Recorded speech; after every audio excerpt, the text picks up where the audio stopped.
On the 1st of August 1914, Max Ernst died. He was resurrected on the 11th of November 1918 as a young man who wished to find the myth of his time.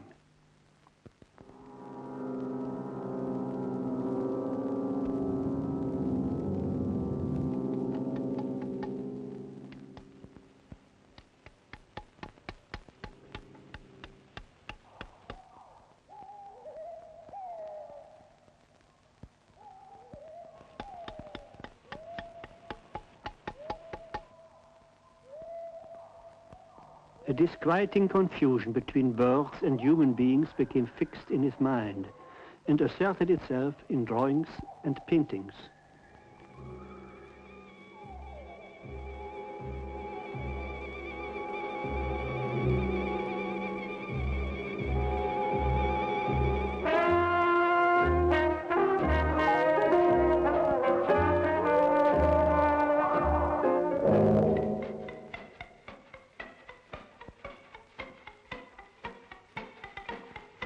Contrary to most common beliefs, Dada's aim was far from any attempt to frighten the bourgeois.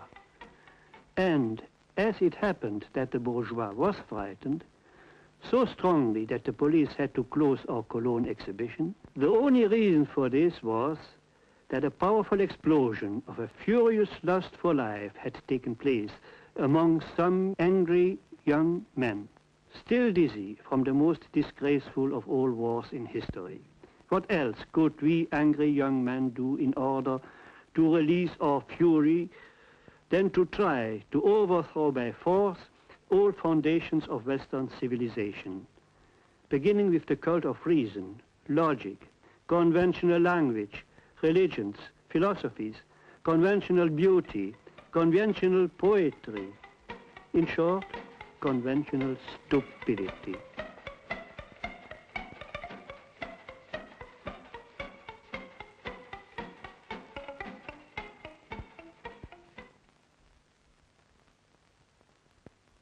What is the technique of collage?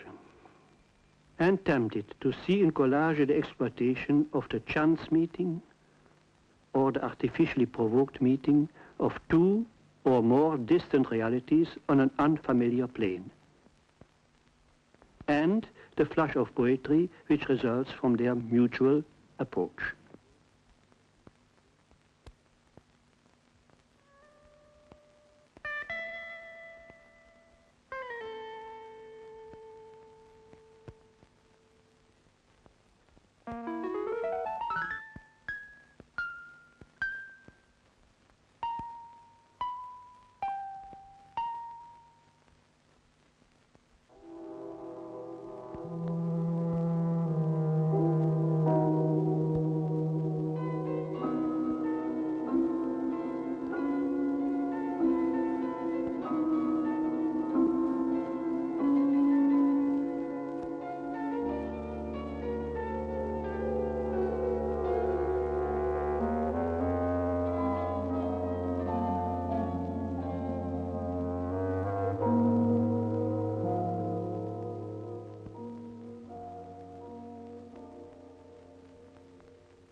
The 10th of August 1925, a raining day in a seaside inn, found me gazing at the floorboards of my room.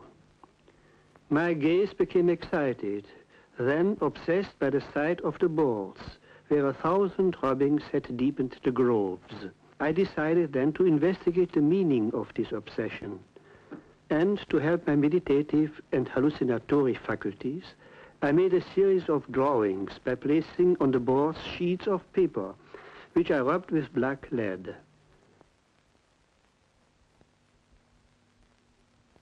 I gazed at the drawings, and surprisingly, a hallucinatory succession of contradictory images rose before my eyes, superposing themselves one upon the other.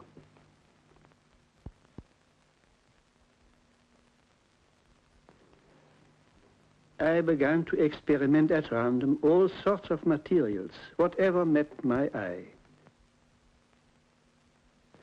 The drawings lost more and more the character of the material investigated. A series of suggestions and transmutations offered themselves spontaneously. One no longer saw wood, for example, but images of an unhoped-for precision.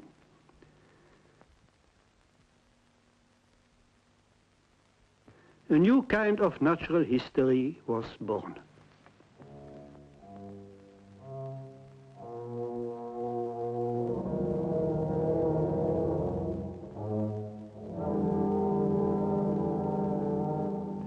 Forests swallow the horizon. They take over the sun, leaving sometimes nothing but an aureole without rays.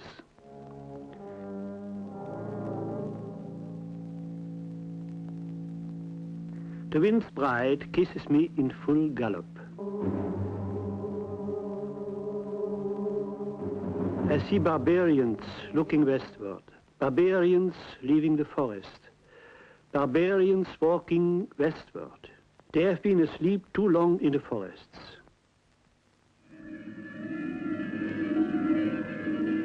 I see ravenous gardens, themselves devoured by vegetation growing out of wrecked plains.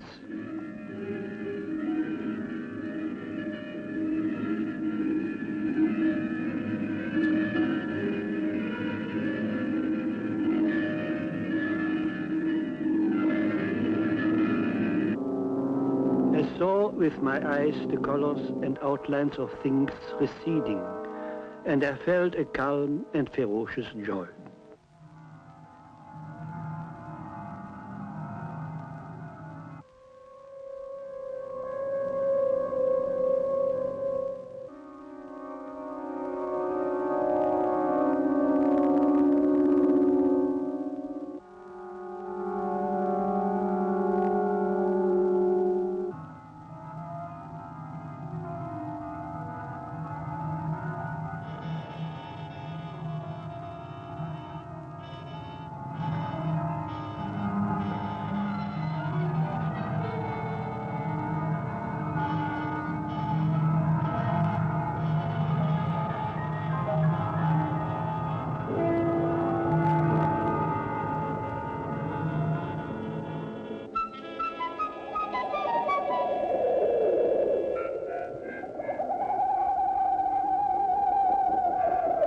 I saw the nymph Echo.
My wanderings, my anxieties, my impatience, doubts, beliefs, hallucinations, my loves, rages, revolts, contradictions, my refusals to submit to discipline, even my own, the sporadic visits of Perturbation, my sister, the 100-headed woman. All this was not conducive to a favorable climate for quiet, serene work. Like my behavior, my work is not classically harmonious, not even classically revolutionary. Seditious, uneven, contradictory, it isn't appreciated by the specialists of fine arts, of culture, behavior, logic, and morals.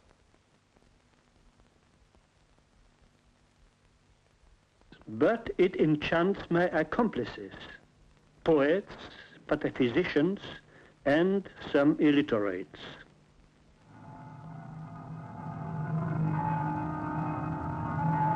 The grasshopper's song at the moon. The wedding of sky and earth. A crystal, his widow and his child. And a good-humored moon.